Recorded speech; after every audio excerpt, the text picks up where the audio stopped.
खुलुमबाय स्टुडिय'आव आं उदांस्रि मुसाहारि बर' बिजोंजों फरायना सेथि थाखोआव उथ्रिसार जानो हानाय फरायसाफोरखौ बरायनायजों लोगोसे मान बावदों राबां दख'रा एबसुआ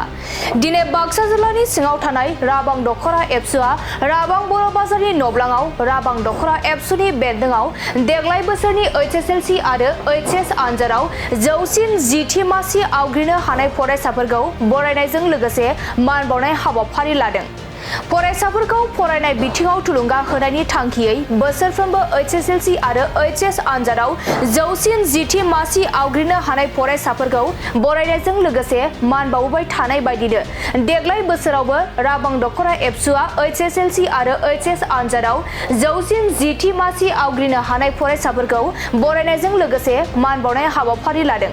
बे हाबाफारियाव बड'फा उपेन्द्रनाथ ब्रह्मनि सावगारियाव जेवारि फोजोंजेनगिरि आरो बिबार बावजेनगिरि आलासि महरै बाहागो लाफैनानै बे हाबाफारिखौ मावफुंनानै होयो बाक्सा जिल्ला एबसुनि लोगो आफादगिरि भारत बर' बिथाङा आरो मेल बेखेवगिरि आलासि महरै बाहागो लाफैनानै मेलखौ बेखेवनानै होफैयो 22 नं कक्लाबारि बियाबनि MCLA मन्टु बर' बिथाङा।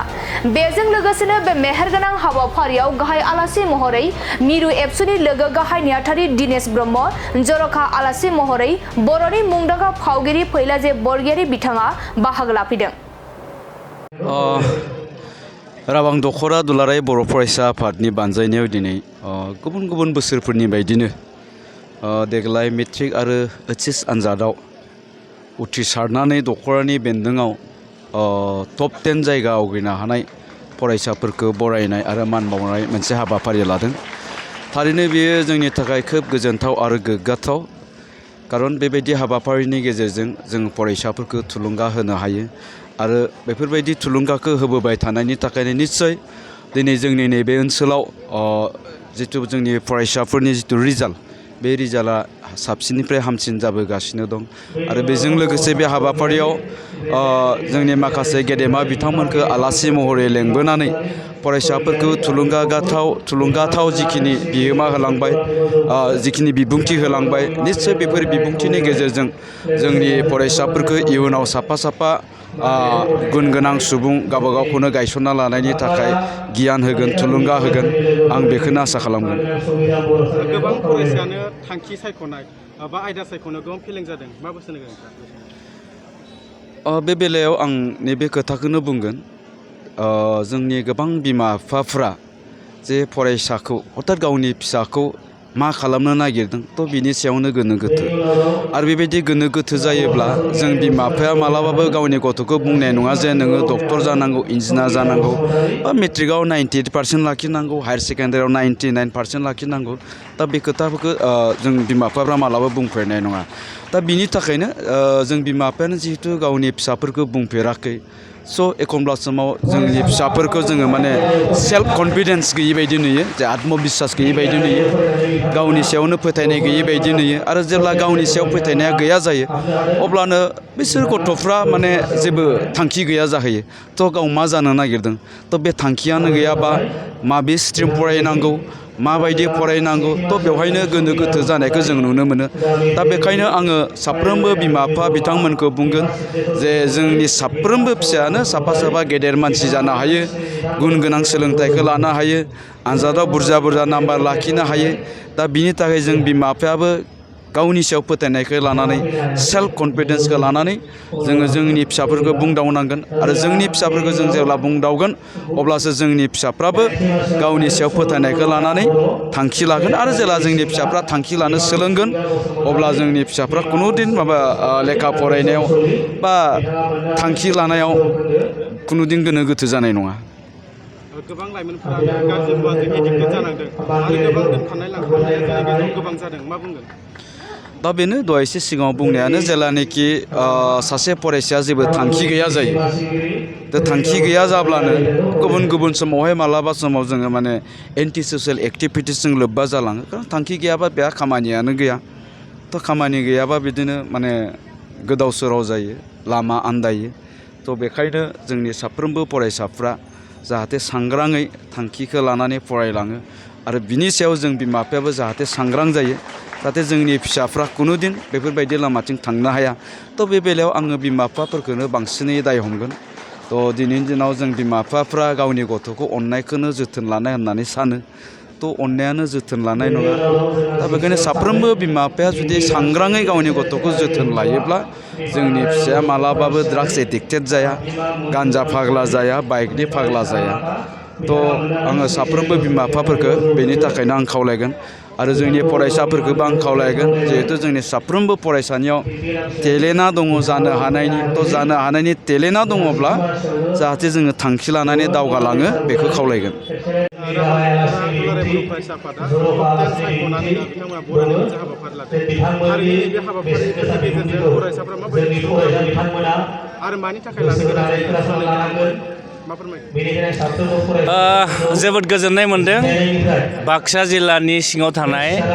मोनसे गोख्रों दखरा आफाद जायखौ जों राबां दखरा दुलाराय बर' फरायसा आफाद होननानै मिथियो 2025 मायथाइनि मेट्रिक आनजादाव बर' बिजोंजों फरायनानै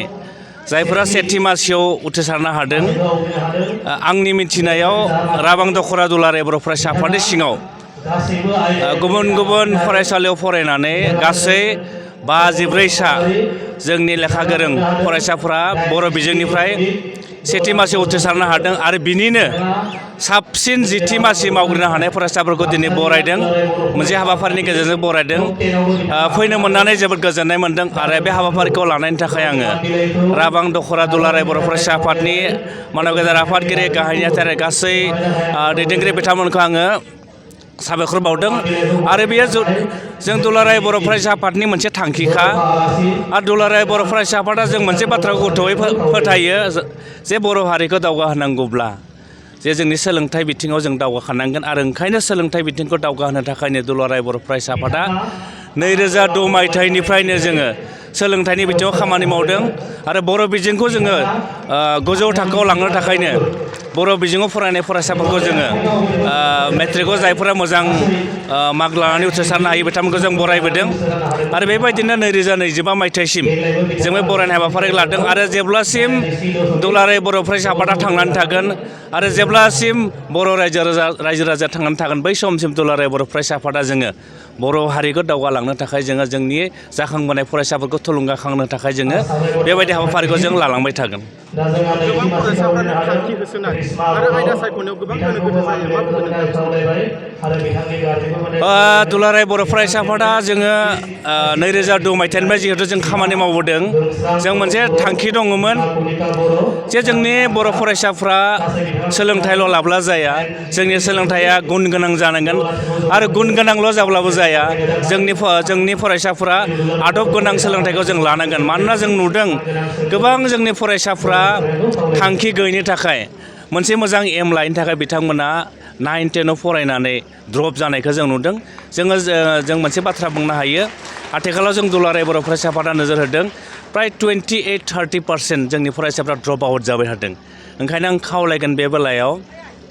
बिखेखকৈ आं बिमा बिफाखौ खावलायगोन दिथागिरिबो खावलायगोन फोरोंगिरिबो खावलायगोन मानोना जोंनि फरायसाफोरा जोंनि लाइमोनफोरा गावनि इयुननि मोजां बाथ्राफोरखौ बिथांमोना मोजां बुजि मोना ओंखायनो बे बेलायाव जोंनि दिथागिरिफ्रा मोजां फरायसाफोरखौ गावनि गथ' गथायखौ मोजां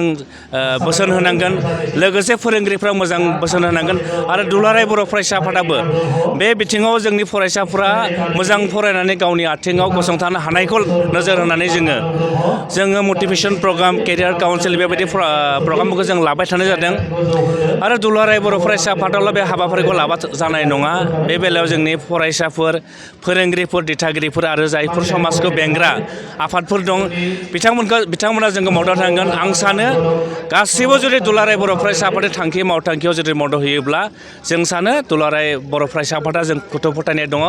20 बोसोरनि गेजेराव बर'फोरनि सोलोंथाइ हारा बांगोन आरो जोंनि गेजेराव गोबां मोजां सम्पद जोङो उजिहोनो हागोन होननानै जोंहा मोनसे गथ' फोथायनाय दङ गोबां लाइमोनफोरानो गाज्रि बेसादाव एडिक्टेड जानानै दं माबायदि सांग्रांथि नांगौ होनना सानो नोंथाङा? जों नुदों आथिखालाव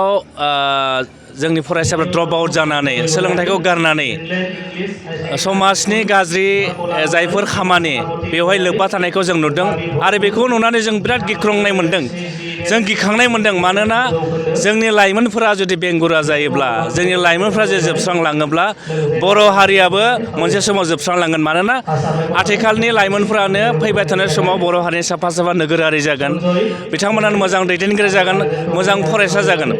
बे बेलायाव जों नुदों गोबां जोंनि फरायसाफ्रा ड्रप आउट जानानै माखासे एन्टि ससियेल हाबाफारिफोराव बिथांमोना लोब्बा थादों आरो बेखौ गैया खालामनो थाखाय दुलाराय बर' फरायसा आफादा फैबाय थानाय 2 बोसोराव जों सोलोंथाइनि खामानि मावगोन बे बेलायाव जोंनि दिथागिरि जोंनि फरायसा जोंनि बिमा बिफा जोंनि फोरोंगिरि आरो जोंनि जायफोर गार्जेनफोर दं आरो जायफोर समाजखौ